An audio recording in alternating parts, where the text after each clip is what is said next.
Je m'appelle Marguerite Garcia. Mon papa et mes deux frères, Louis-Georges et Christian, ont été emportés par la maladie de Huntington et ma sœur Anna par la maladie de Charcot. Moi, j'ai été épargnée. Et pour transformer ce chemin de vie douloureux en énergie positive, j'ai créé le réseau Amande Huntington Avenir.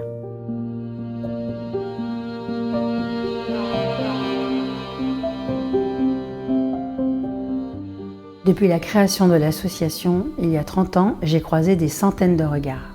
Des visages pleins de vie, aujourd'hui marqués par la souffrance ou pour beaucoup disparus.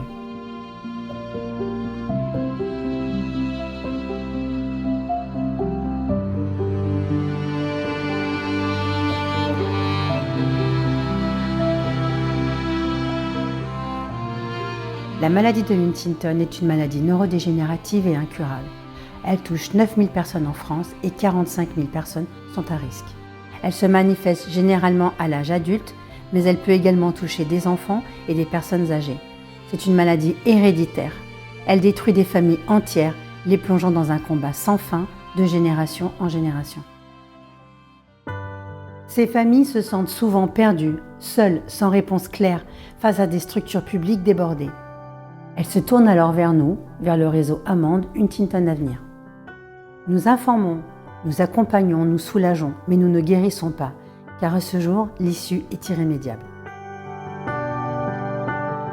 La maladie de Huntington fait partie des maladies neurodégénératives comme celle de Charcot, d'Alzheimer, qui affectent de près ou de loin 20% de la population française. C'est pourquoi notre volonté est de partager notre connaissance de la maladie de Huntington et de mutualiser les ressources. Nos actions ont participé au financement du centre d'accueil d'Allo, créé en 2010 près de Marseille. Cette structure a été la première en France à accueillir en nombre des patients touchés par des pathologies neurodégénératives différentes. Aujourd'hui, nous voulons aller plus loin avec le soutien de nos parrains et marraines, les chanteurs Amel Bent et Icar, les footballeurs Jérémy Clément et Joël Batz. Le réseau Amande Huntington Avenir a l'ambition de créer un pôle ressources.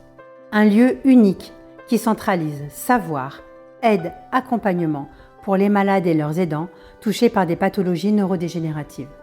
Mais ce projet, nous ne pourrons le réaliser seuls. Nous avons besoin de votre soutien, parce qu'ensemble nous sommes plus forts, parce qu'aujourd'hui, nous sommes tous concernés.